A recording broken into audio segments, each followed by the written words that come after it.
Hello, students. My name is Bhuvnesh Parsaria. I am physics faculty at Navodaya Academy, Indore, and I welcome you all.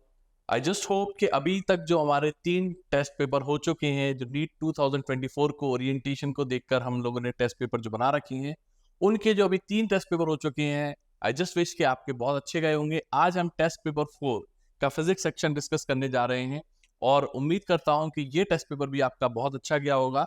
बिना वक्त गवाए let's start the discussion. Now this is the first question. अगर हम इस question को देखें तो इसमें आपको एक सिस्टम दिया जा रहा है, एक अरेंजमेंट दी जा रही है और इसमें पूछा जा रहा है कि जो फ्रीक्वेंसी होगी इस सिस्टम की वो क्या होगी। अगर आप इसको ध्यान से देखें तो ये बहुत ही स्टैंडर्ड सिस्टम है। हम पहले भी इस ऐसे जो क्वेश्चन है वो देख चुके हैं। ये जो स्प्रिंग्स है ये पैरेलल में कनेक्टेड है। पैरेलल में आपको मालूम है जो इफेक्टिव के होता है वो एडअप हो जाता है, तो यहाँ पर k + 2k 3k हो जाएगा। तो हमारी जो फ्रीक्वेंसी होगी that will be under root k/m होती है। यहाँ पर k जो होगा इफेक्टिव होगा, तो इस केस में इसका जो आंसर आएगा वो a आ जाएगा। मैं उम्मीद करता हूँ कि आप सब लोगों का ये क्वेश्चन सही गया होगा, क्योंकि ये बहुत स्टैंडर्ड क्वेश्चन है और बहुत स्ट्रेट फॉरवर्ड क्वेश्चन है। Let's move on to the next question. Now the ratio of the frequency of the two pendulums are 2:3।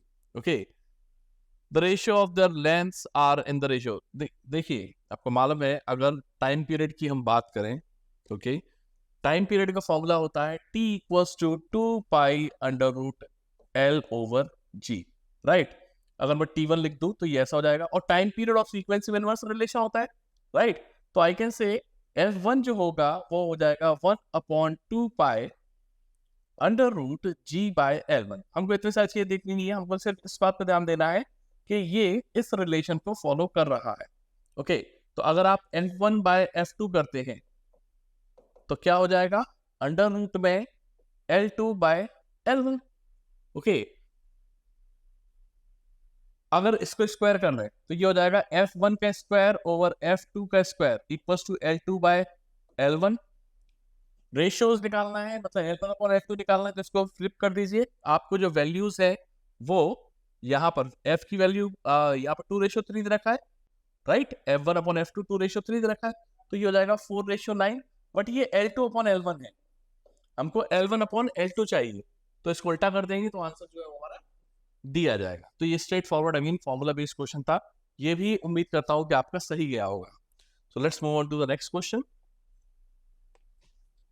Now इस क्वेश्चन को अगर आप ध्यान से देखें, so the displacement of the particle, ये डिस्प्लेसमेंट टाइम ग्राफ की इक्वेशन दी है और आपसे पूछ रहा है फोर्स टाइम ग्राफ की जो ग्राफ है वो कैसा होगा। ठीक है, डिस्प्लेसमेंट टाइम ग्राफ का ग्राफ दे रखा है, फोर्स टाइम ग्राफ का आपसे पूछा जा रहा है। आपको मालूम है कि जब कोई पार्टिकल SHM कर रहा होता है तो S is related with displacement with this, मतलब F और डिस्प्लेसमेंट जो होते हैं वो एक दूसरे की ऑपोजिट डायरेक्शन में होते हैं। तो अगर ग्राफ ऊपर जा रहा है इस केस में तो यहां पर जाएगा नीचे, और जब ये नीचे जा रहा है तब ग्राफ जाएगा ऊपर। तो इसका जो आंसर है वो D हो जाएगा। Now next question. Okay, the motion of the particle is given by x equals to a sin omega t plus b cos omega t. Okay, now see, ये भी एक स्टैंडर्ड मैथ की equation होती है, y equals to a sin x plus b cos x। अगर आपसे पूछा जाए कि इसकी मैक्सिमम वैल्यू क्या है, तो इसकी जो मैक्सिमम वैल्यू है वो आती है a² + b² का under root, and minimum value अगर पूछी जाए तो बस आप नेगेटिव इधर लगा देते हैं, ये आ जाती है। पहले एम्पलीट्यूड हमको पता है कि एम्पलीट्यूड जो होता है वो मैक्सिमम वैल्यू होती है डिस्प्लेसमेंट की, तो इस केस में जो आंसर है वो हमारा अंडर रूट a² + b² आ जाएगा। इस इक्वेशन को आप अच्छे से देख लीजिए, ये आपके काफी काम आने वाली है SHM में। Let's move on to the next question then.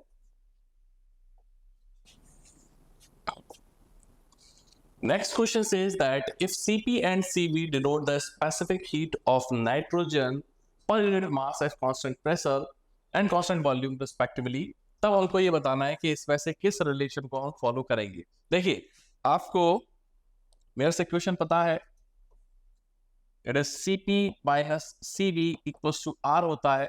यहाँ पर एक्चुअली ये जो दे रखी है उन्होंने पर यूनिट मास दे रखी है, तो आपको इनके मोलर जो मासेस है उससे मल्टीप्लाई करना पड़ेगा, मतलब कि आप बेसिकली यहाँ पर इनके जो मोलर मासेस हैं उनसे मल्टीप्लाई कर देंगे, ठीक है ना, क्योंकि यहाँ पे पर यूनिट मास दे रखा है। तो बेसिकली Cp माइनस Cv जो है वो R/m हो जाएगा, और ये नाइट्रोजन है तो इसके लिए हो जाएगा R/28। नाइट्रोजन के लिए हम जानते हैं N2, तो इसके लिए हमारा जो फॉर्मूला है वो 28 हो जाएगा, तो इसका आंसर A हो जाएगा। तो सिंपल ये एक मेयर्स इक्वेशन का क्वेश्चन था, जो कि मुझे लगता है आप लोगों ने सही करा होगा। Let's move on to the next question.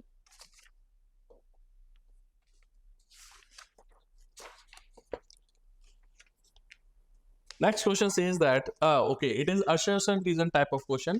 Sound travels faster in solid than gases, right? बिल्कुल सही है। And sound possesses greater density than gases. Yes, ये भी सही है। लेकिन इसमें ये बोला गया, ये assertion reason है, तो क्या reason सही है इसके लिए, assertion के लिए? नहीं है। Sound wave travels faster in solids than gases, पर उसके लिए ये जो density वाला factor है, that is not responsible. Rather, sound wave की जो ट्रेवलिंग है वो फास्ट इसलिए हो जाती है क्योंकि it forms in the form of transverse wave, और ट्रांसवर्स वेव जो है वो यहाँ पर फास्टर रहती है। तो इस केस में जो आंसर होगा वो हमारा पी हो जाएगा। Assertion and reason both are true, but जो रीजन है वो सही से इस चीज को एक्सप्लेन नहीं कर रहा है। So let's move on to the next question. Okay, in the cycle in the cyclic process shown PV diagram, the magnitude of work done. See, ये भले ही आपको देखने में एक सर्कल लग रहा होगा, बट एक्चुअली ये एक सर्कल आप अज्यूम नहीं करेंगे। क्यों नहीं करेंगे? क्योंकि अगर देखें यहाँ पर, आप देखें ये V1 है, ये V2 है, तो इसका जो ये लेंथ है ये हो जाएगी V2 माइनस V1। ऐसे ही ये जो लेंथ है ये हो जाएगी P2 माइनस V1। तो इट इज बेटर कि अगर आप इसको एक एलिप्स की तरह ट्रीट करें, और एलिप्स का एरिया आप जानते हैं पाई ए बी होता है। यहाँ पर ए और बी जो है कि ये सेमी मेजर एक्सिस और सेमी माइनर एक्सिस हो जाएगी। तो ये हो जाएगा पाई V2 minus V1 over 2 and P2 minus P1 over 2। तो यहां से आ जाएगा आपका आंसर सी वाला, पाई बाय 4 क्योंकि 2 इंटू 2 4 हो जाएगा, pi by 4 P2 minus P1 into V2 minus V1। Okay, so let's move on to the next question. If the heat of 110 joule is added to the gaseous system, the change in internal energy is this much. Straightforward question. First off, thermodynamics का straightforward question है, delta Q equals to delta U plus delta W. delta Q आपको 110 दे रखी है, ये 40 दे रखी है, आपसे delta W पूछा जा रहा है, तो इसका आंसर जो है वो 70 आ जाएगा। आई थिंक ये बहुत straightforward question है, आप लोगों ने सही करा होगा। So let's move on to the next one. Okay, next question है हमारा,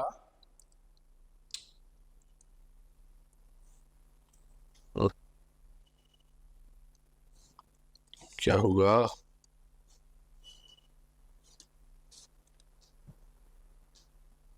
फाइन, ये है नेक्स्ट क्वेश्चन। इसमें बोल रहे हैं कि अब given quantity of an ideal gas is at pressure P and absolute temperature T। इस केस में हमको बल्क मॉड्यूलस ऑफ गैस निकालना है। अगर मैं आपसे पूछूं कि बल्क मॉड्यूलस ऑफ गैस का फॉर्मूला क्या होता है, तो इसका फॉर्मूला ये होता है, right, delta P, negative delta P over delta V over V. अब हमको बोला गया है it is isothermal. Okay, isothermal में we know that PV equals to constant होता है, तो अगर मैं इसको डिफरेंशिएट करूं तो P into delta V plus delta P into V equals to 0 आ जाएगा। अगर मैं उधर ले जाऊं इस चीज को, तो डेल्टा V इक्वल्स टू जाएगा negative delta P into V. आपको चाहिए, अच्छा इसको ऊपर भी ले जा सकता हूं मैं इधर, तो डेल्टा V, और इसको मैं अगर ऐसा कर दूं delta P into V over delta V, तो देखिए ये वही चीज बन गई है।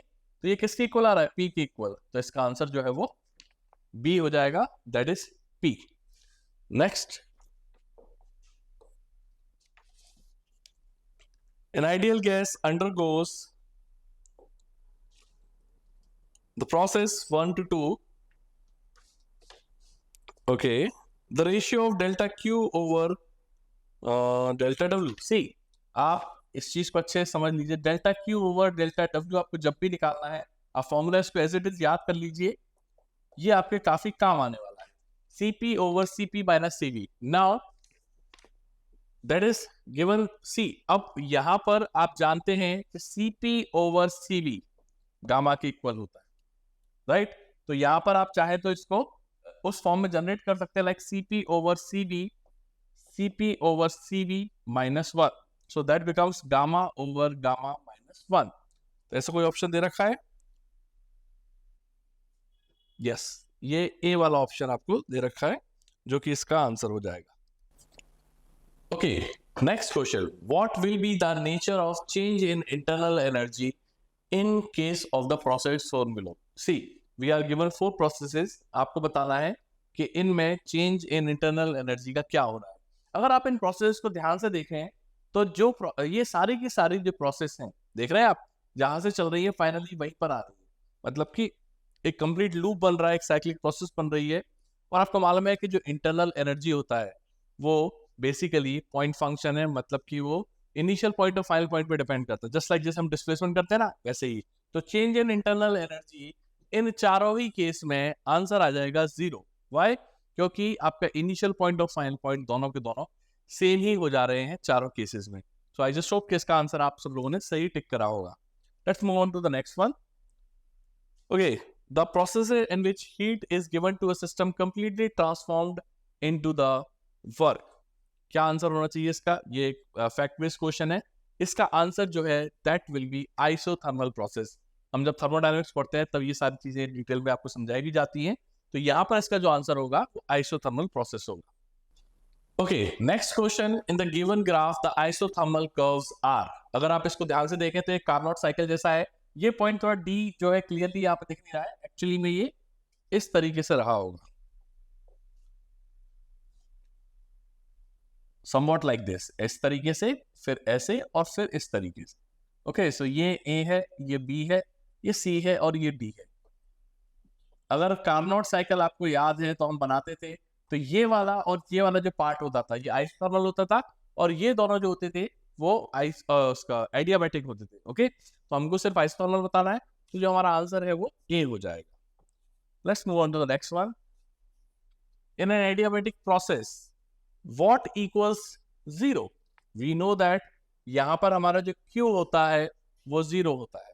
ओके, एडियाबैटिक प्रोसेस में जो डेल्टा Q है बेसिकली वो हमारा 0 रहता है. तो इसका जो आंसर है वो ए हो जाएगा. Straight forward question. Next, pressure temperature relationship for an ideal gas undergoing adiabatic change. देखिए अब ये ना, अभी ये पिछले 3-4 क्वेश्चन जो है ना, ये सारे के सारे फैक्ट बेस्ड क्वेश्चन चल रहे हैं. ये सारे फॉर्मूले बेस्ड क्वेश्चंस हैं. आप यहाँ पर देखिए, आपको अगर ये फॉर्मूला याद है, हम याद है पी की power gamma equals to constant रखते थे. उसके बाद में हम दूसरे जो फैक्टर्स होते थे, लाइक पी और टी आपस में कैसे रिलेट करेंगे, टी और वी आपस में कैसे रिलेट करेंगे, वो सारी चीजें भी निकालते थे. तो यहाँ पर इसका जो आंसर है वो हो जाएगा टी, पी की पावर 1 माइनस गामा टी की पावर गामा. ये जो है इसका सही आंसर होगा. Let's move on to the next one. A gas for which gamma is suddenly compressed to C. अभी जो मैंने बोला वही है, मैं आपको फॉर्मूला बता रहा हूँ क्या लगाना है. पी वी की पावर गामा, और यहाँ पर आप ऐसे लिख दीजिए V2 की पावर गामा. आपसे कह रहे हैं कि जो V2 है वो बेसिकली 1/4 हो गया है V1 का. Put the respective value. यहाँ पर गामा की वैल्यू ऑलरेडी आपको दे रखी है, तो ये जो वैल्यू आप यहाँ पे पुट करिएगा, सॉल्व कीजिएगा, और इसका जो आंसर है इस केस में वो 8:1 निकल कर आएगा. मैंने फॉर्मूला बता दिया आपको, आप यहाँ पर वैल्यूज जब सब्स्टिट्यूट करेंगे तो आपका आंसर आ जाएगा. Next is relationship between pressure and kinetic energy. Again KTG का ये स्टैंडर्ड रिजल्ट है, जो हम जब केटीजी पढ़ते हैं तो हम इसको डायरेक्ट यूज करते हैं. इसका जो आंसर प्रेशर और आपकी जो काइनेटिक एनर्जी है, ये basically kinetic energy per unit volume वाला लिखा हुआ है, तो आपको उससे कंफ्यूजन होना. So it is P equals to 2/3E. ये जो है इसका आंसर हो जाएगा. Next question. All of the following are properties of ideal gas except gas molecules do not interact. Okay. Now see, हम जानते हैं कि ये जो कोलिजन्स होते हैं, केटीजी के जो assumptions है, हमारे postulates है, उसमें हम पढ़ते हैं कि जो कोलिजन्स होते हैं वो सारे के सारे हम क्या बोलते हैं उसको, इलास्टिक कोलिजन्स मानकर चलते हैं. और इलास्टिक कोलिजन में आपकी एनर्जी का लॉस नहीं होता, पर यहाँ पर बोला है small amounts of energy are lost during collisions between gas molecules, जो कि एक गलत स्टेटमेंट है। तो इसका आंसर हो जाएगा D. Next question, the degree of freedom of try atomic gas is. I don't think कि मुझको इसका आंसर करना चाहिए। एक हमने चार्ट बना रखा है, उस चार्ट से आप इजीली इसको निकाल सकते हैं। इसका आंसर 6 हो जाएगा। Okay, next one, equation of real gases. देख रहे हैं क्वेश्चन जो है इस वाले टेस्ट पेपर में डेलिबरेटली क्वेश्चंस वो डाले गए हैं जिससे आप अपने फॉर्मूला को चेक कर पाए। मतलब हम ये चेक कर रहे हैं बेसिकली कि आपको फॉर्मूले याद भी है कि नहीं है, क्योंकि अगर फॉर्मूले ही याद नहीं हुए तो फिर कुछ भी आगे आप नहीं कर पाएंगे। तो ये भी आपको स्टैंडर्ड आइडियल गैस इक्वेशन को जब हम रियल गैस इक्वेशन में कन्वर्ट करते हैं उससे रिलेटेड पूछा गया है। आप बता सकते हैं इसका आंसर क्या होना चाहिए? इसका आंसर होगा D. Okay, let's move on to the next question then. Okay, the next question says that a bulb contains 1 mole of hydrogen mixed with 1 mole of oxygen. See, यहाँ पर जो RMS वैल्यू है हमको मालूम है, V RMS जो होता है that is √3RT by M, right? तो अगर मैं लिखूं V RMS of H2 over V RMS of O2, then I can write mass of O2 over mass of H2, right? तो अगर हम मास ऑफ O2 रखते हैं दैट इज 32 और मास ऑफ H2 इज 2, तो ये हो जाएगा आपका how much, fine 16 which is 4:1। तो ये जो आंसर है इसका हो जाएगा C, right? Next question. Okay, next question says that when the temperature of gas is raised from 27 to 90 degree, the increase in the RMS velocity of the molecules. See, हम जानते हैं V RMS का अगर हम formula लिखें तो that is √3RT by M।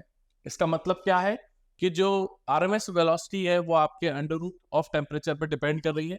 याद रखिएगा यहाँ पे जो टेम्परेचर है वो केल्विन में होता है, ओके, और आपको जो टेम्परेचर दे रखे हैं वो डिग्री सेल्सियस में दे रखे हैं। तो बस आपने क्या करना है, V2 निकाल लेना है, V1 निकाल लेना है वैल्यूज पुट करके, और परसेंटेज जो चेंज है, परसेंटेज इंक्रीज आपको अगर निकालना है that is V2 minus V1 over V1 into 100। Okay, अब आप जब देखेंगे तो आप रेशियो निकाल सकते हैं डायरेक्ट। आप रेशियो ले लेंगे V2 ओवर V1 इक्वल हो जाएगा √T2 over T1, put the respective values, और इसको आप इस तरीके से कर सकते हैं V2 over V1 minus 1 into 100। जब आप ये सारी वैल्यूज डाल देंगे आप देखेंगे इसका आंसर जो है वो ए आ जाएगा। Okay, so let's move on to the next question.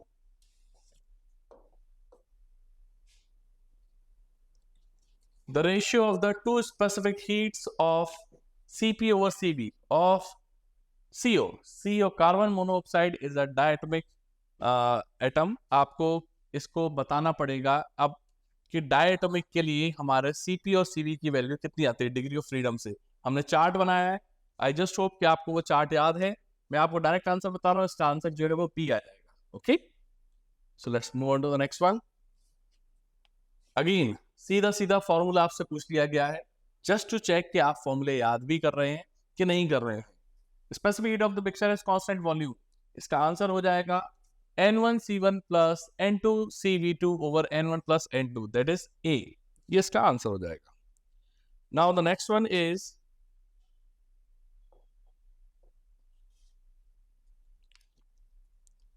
energy is constantly fed across the, okay, and it says what will the resonance be achieved at this or not? See, हमको सबसे पहले यहाँ पर resonance जो frequency है उसका formula लगाना पड़ेगा, राइट? अब हमको यहाँ पे वैल्यूज दे रखी हैं, ये जो वैल्यूज हैं ये आप पुट कर सकते हैं। सी, यहाँ पे फोर्स कांस्टेंट का मतलब होता है के, ये आपको दे रखा है। उसके बाद में अटैच टू द मास की वैल्यू दे रखी है, ये रही। यहाँ पे रखिए, आप फ्रीक्वेंसी की वैल्यू निकालिए। फ्रीक्वेंसी जब आप निकालेंगे देन यू विल सी के ये 75 हर्ट्ज आ रहा है। ओके, ये जो फ्रीक्वेंसी है दैट इज 75 हर्ट्ज निकल कर आ रहा है। तो इसका आंसर क्या हो जाएगा? इसका आंसर हो जाएगा नो, रेजोनेंस यहाँ पे अचीव नहीं हो पाएगा, राइट? फ्रीक्वेंसी हमको चाहिए रेजोनेंस के लिए 75, हमको कितनी दे रखी है 50 साइकिल्स पर सेकंड। तो ऑब्वियस सी बात है ये फ्रीक्वेंसी कम है, तो जो रेजोनेंस है वो अचीव नहीं हो पाएगा। नेक्स्ट,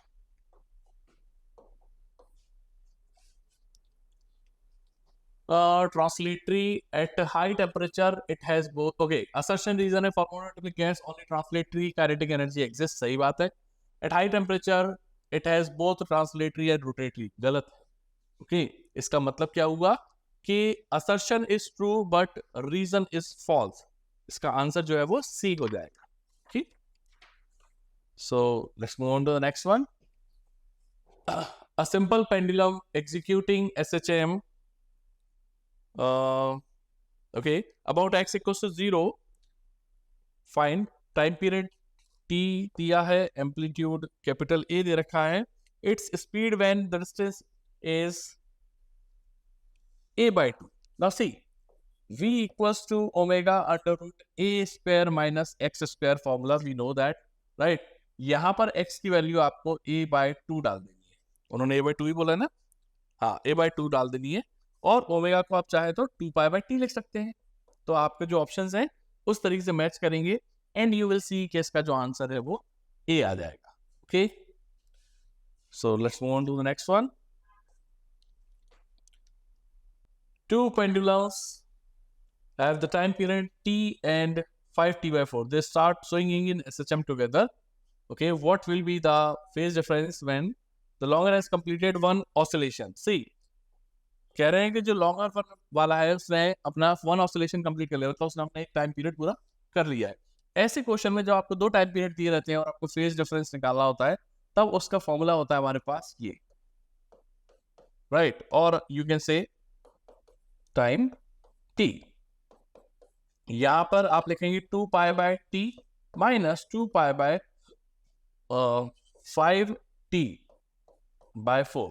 और किस टाइम पे चाहिए आपको? वन ऑसिलेशन कंप्लीट हो गया तो जो टाइम है आपका वो भी 5t by 4 हो जाएगा, क्योंकि आपको लॉन्गर वाले का एक जब कंप्लीट ऑसिलेशन हो गया उस टाइम पर निकालना है. ओके, तो जब आप इसको सॉल्व करेंगे यू विल सी कि इसका आंसर जो है वो पाई बाय 2 आ जाएगा. इसको ऊपर ले जाइएगा, सॉल्व कीजिएगा, काटापीटी होगी, आंसर जो है वो इसका पाई बाय 2 यानी कि 90 डिग्री आंसर आ जाएगा. Okay, so let's move on to the next one. Okay, now in the next question, two particles P and Q start from origin and execute SHM along x-axis with the same amplitude. ध्यान देने वाली बात यह है कि same amplitude है इनका और इनने टाइम पीरियड अलग अलग दे रखा है. आपसे कह रहे हैं कि जब ये मिलेंगे तब इनकी जो वेलोसिटी होगी उनका रेशियो क्या होगा. देखिए, आप ऐसे समझ लीजिए, मान लीजिए कि ये सीन है, पहले वाले का 3 सेकंड है टाइम पीरियड, मतलब कि 3 सेकंड में वो, लेट्स से ये एम्पलीट्यूड है, ओके, तो 3 सेकंड में वो यहाँ गया और वापस इधर आ गया. अभी वो ना इस तरफ जाने की टेंडेंसी में है आफ्टर 3 सेकंड्स, है ना. तो हमने कंप्लीट कर लिया ऑसिलेशन. इस 3 सेकंड में इसका क्या हुआ, दूसरे वाले पार्टिकल का, इसने आधी जर्नी करी होगी, लौट के इधर आया होगा और इधर जा रहा होगा, राइट. तो दोनों ओरिजिन पे ही जहां से इन्हें चलना चालू करा था वहीं मिलेंगे, बस इस बार इनकी जो डायरेक्शन है वो अलग अलग होगी. और हम जानते हैं कि जो हमारी मीन पोजीशन होती है वहां पर जो होती है वेलोसिटी वो मैक्सिमम होती है. वेलोसिटी मैक्सिमम का फॉर्मूला होता है v max का a into ओमेगा. तो अगर हम इनकी वेलोसिटीज का रेशियो लेते हैं v1 अपॉन v2 तो हो जाएगा a omega 1 upon a omega 2. मतलब क्या, omega 1 2 pi bye t1, 2 pi bye t2. तो ये हो जाएगा t2 अपॉन t1. कितना कितना दे रखा है, 6 and 3. तो आंसर आ जाएगा 2:1. बी इसका आंसर हो जाएगा. Okay, so let's move on to the next one.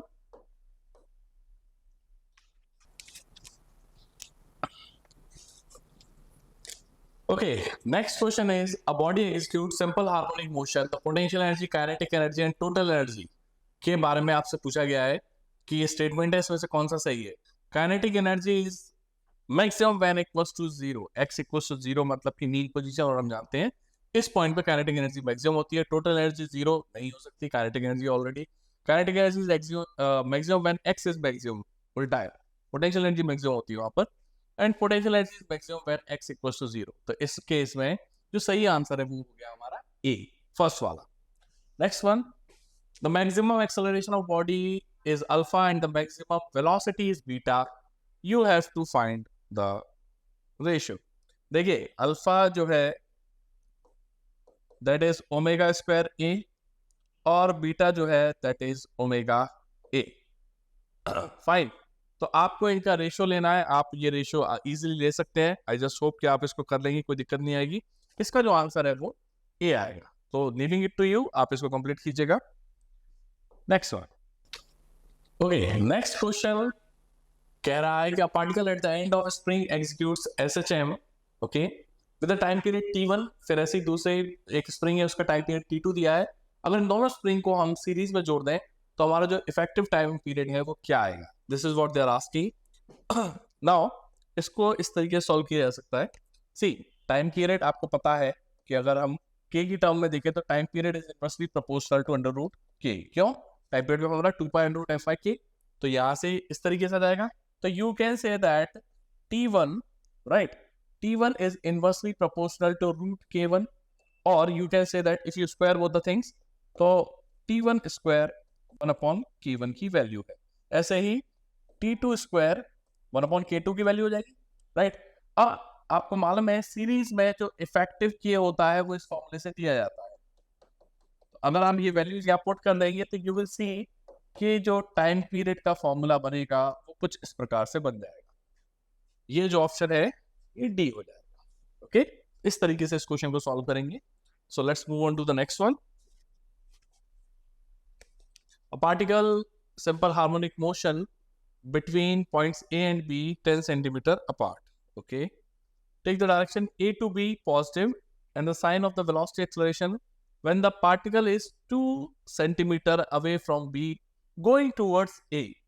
सी, ये A है, ये B है, इनके बीच में जो डिस्टेंस दे रखी है वो 10 सेंटीमीटर दे रखी है, और पार्टिकल यहां पर कहीं है और इस तरफ जा रहा है, राइट?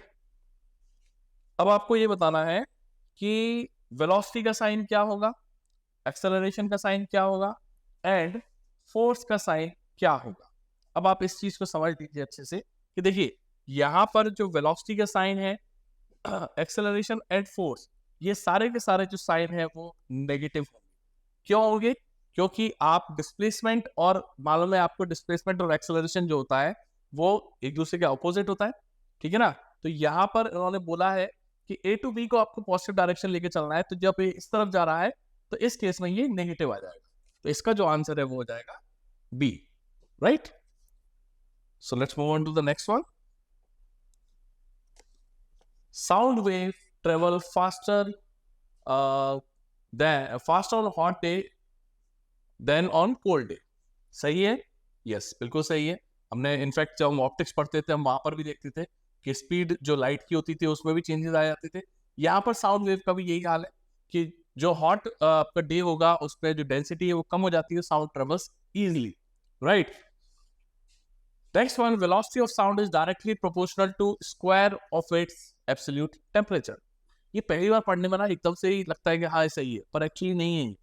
यहाँ पे स्क्वायर बोला गया है, स्क्वायर रूट नहीं बोला है। हम जानते हैं कि जो वेलोसिटी है वो under root 3RT bye RMS की अगर मैं बात करूँ तो स्क्वायर रूट ऑफ एब्सोल्यूट जो टेम्परेचर होता है उस पे जाता है, right?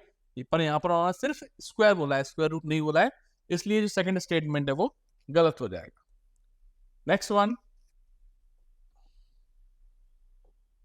Okay, what they're saying is an organ pipe has length 33 centimeter, resonates to frequency 1000 Hz। The mode of vibration, अपने को mode of vibration निकालना है। अगर हम इसकी ओरिजिनल निकालें तो हम जो इसकी जो फर्स्ट मोड ऑफ वाइब्रेशन है वो निकालें, तो यहाँ पर V जो आपको बोल रखा है 330, राइट? 2 into L दे रखा है 33 सेंटीमीटर में, तो आप इसको 0.33 कर देंगे। जब आप ये सारा सॉल्व कर लेते हैं तो यू सी कि ये 550 हर्ट्ज के अराउंड आता है, या 500 हर्ट्ज की अराउंड आएगा। एग्जैक्टली नहीं, थोड़ा सा आपको ये कट जाएगा।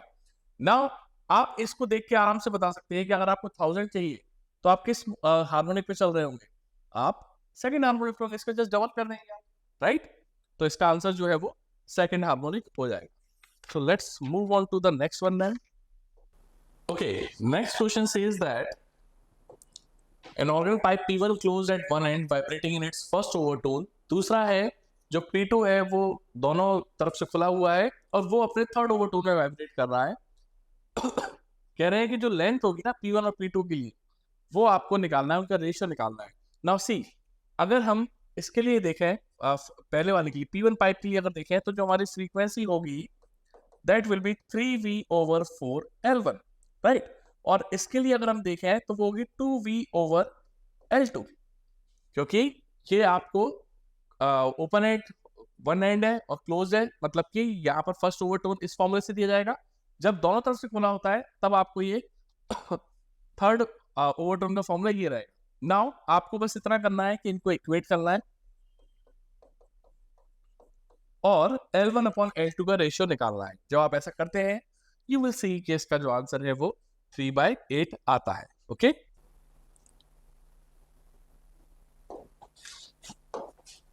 Next question. A wire of density 9 into 10 की power 3 kilogram per meter cube is stretched between clamps 1 meter apart. Okay. Now frequency पूछ रहे हैं, lowest frequency of the transverse wave. Lowest frequency basically आप अपनी जो resonance frequency है उसी को काउंट करते हैं, और इस केस पे जो हमारे फ्रीक्वेंसी का फॉर्मूला हम लिखेंगे 1/2L y delta L over rho into L. See, this is L. ये हमारा स्टैंडर्ड फॉर्मूला है, हमने इसको डिराइव भी करा है अगर आपको याद हो तो। इसमें जो वैल्यूज है वो सारी आपको ऑलरेडी दे रखी है, जैसे ये रो की वैल्यू दे रखी है आपको, राइट। एक्सटेंशन दे रखा है, ये डेल्टा एल हो गया आपका।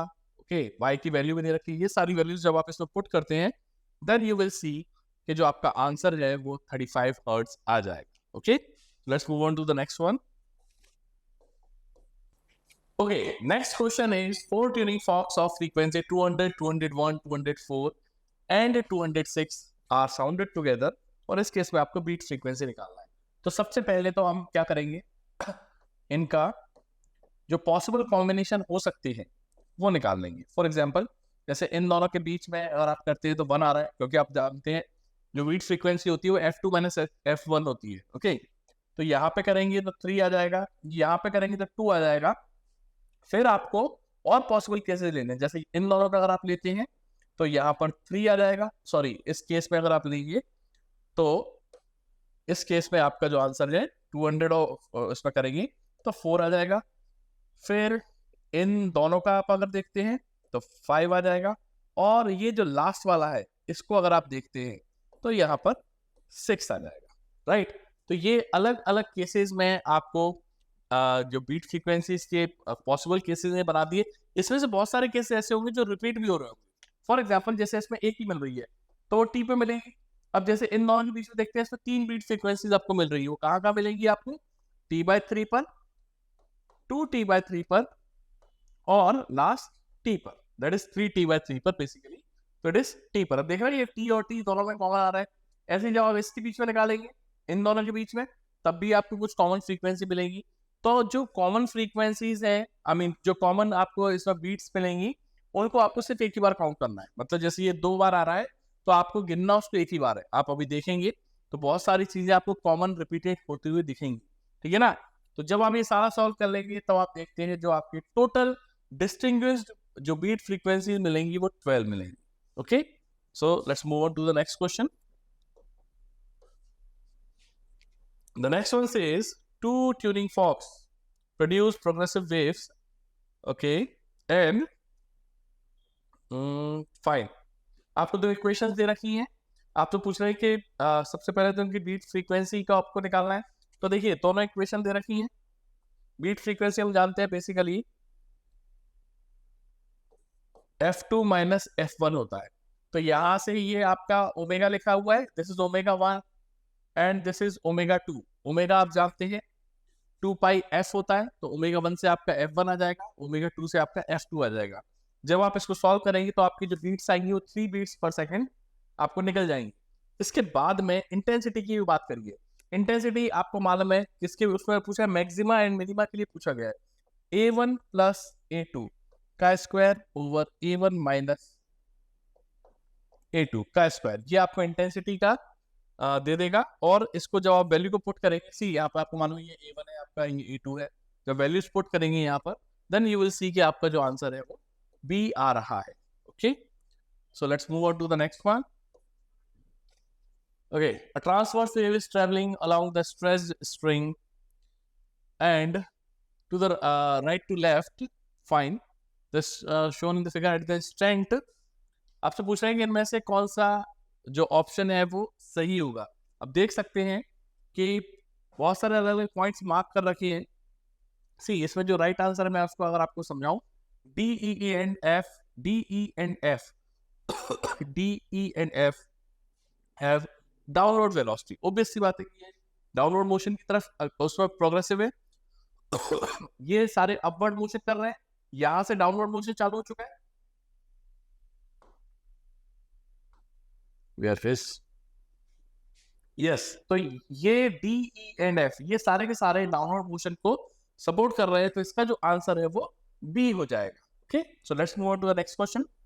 Okay, the next question is, आपको ये दे रखा है बाइक की इक्वेशन दे रखी है, आपको बेसिकली एक वेव की इक्वेशन दे रखी है, और आपसे पूछा जा रहा है कि the least distance between the two successive crest. आपको मालूम है ये बेसिकली आपसे डायरेक्टली नहीं बोल रहे हैं, इनडायरेक्टली आपसे वो वेवलेंथ निकलवा रहे हैं।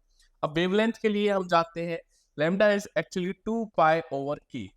इस इक्वेशन को अगर आप ध्यान से देखें तो ये होता है kx, मतलब कि जो आपका k है वो 0.018 आ गया है। ओके, जब आप ये वैल्यू पुट करते हैं देन यू विल सी कि इसका जो आंसर है आपको मिलेगा b 3.5 मीटर्स। ओके, तो बस आपको इस इक्वेशन में इसको पुट करना है and you will get the answer. So the next one is transverse wave displacement is given. Okay, now tension in the string.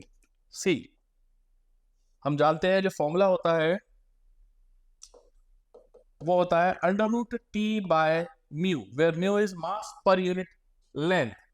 So mass is given, length is given, right, and यहां से आप velocity भी निकाल सकते हैं। Okay, तो जब आप वेलोसिटी और ये सारी चीजें निकाल लेंगे तब आप देखेंगे जो टेंशन की वैल्यू है दैट इज 648 न्यूटन। मतलब कि ये जो डेटा है आपको दे रखा है, यहां से आप वेलोसिटी की इक्वेशन भी इजीली फिगर आउट कर सकते हैं। Okay, so let's move on to the next one. Okay, for two different ideal gas, if their pressure, volume and temperature are same, then their masses will be same. सही है? नहीं, PV equals to nRT होता है।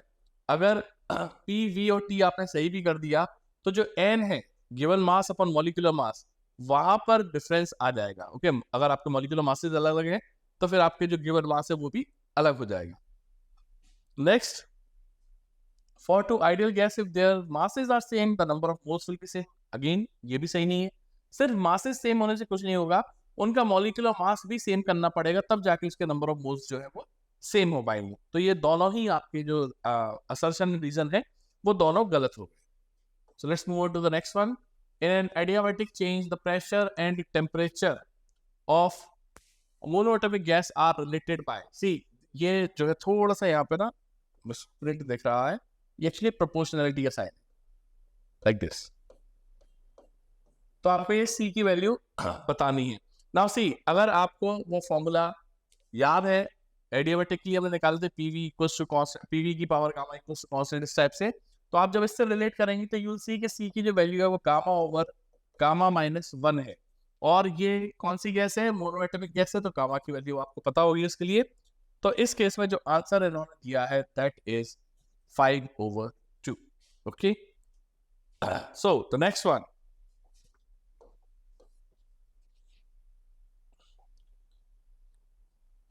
in the following figure curves B, C, D shown the curves are. Okay, अगर हम curves की बात करें तो कह रहे हैं कि इनमें देखिए दो ग्राफ बता रखे हैं PV के, एक में A और B बता रखा है, एक में C एंड D बता रखा है। आपको ये बताना है कि इसमें से कौन सा जो ग्राफ है वो सही है। Isothermal for A and D, A and D नहीं, देखिए D जो है वो नीचे की तरफ जा रहा है, तो मानो स्टीप जो कर्व होता है वो एडियाबैटिक के लिए होता है। ओके, तो इसका जो राइट आंसर उन्होंने दे रखा है isothermal for A and C। देखिए ये जो कर्व है ये स्टीप नहीं है, और एडियाबैटिक के लिए B एंड D है। B देखिए कितना इसके नीचे जा रहा है, और यहाँ पर देखिए स्टीप है ये। ओके, अभी थोड़ी देर पहले हमने एक कार्नोट साइकिल जैसा एक ग्राफ आया था, वहां पर भी देखा था जो एडियाबैटिक का जो कर्व होता है वो बड़ा स्टीप होता है, उसका जो स्लोप होता है वो काफी स्टीप होता है। तो इस केस में जो आंसर है that is D. Okay, so let's move on to the next one. 2 moles of a gas mixture consists of 2 moles of oxygen and 4 moles of argon, and the total internal energy of this. See, अगर आपको इसकी total internal energy निकालना है तो उसके लिए आपका simple सा फॉर्मूला है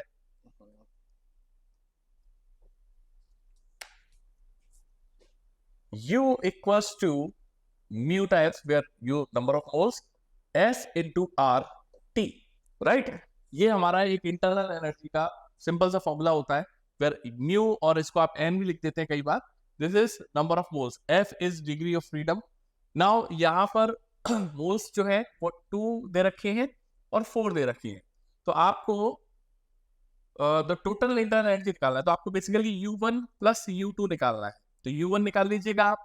और जो ऑक्सीजन आपके लिए है, ऑक्सीजन जो होती है वो डायटोमिक होती है और आर्गन जो होती है वो मोनोएटॉमिक होती है. तो उसके लिए आप डिग्री ऑफ फ्रीडम की वैल्यूज यहाँ पे पुट कर सकते हैं. When you do all these things, जो आंसर आएगा that will be 11 RT. Okay, so now let's move on to the next one.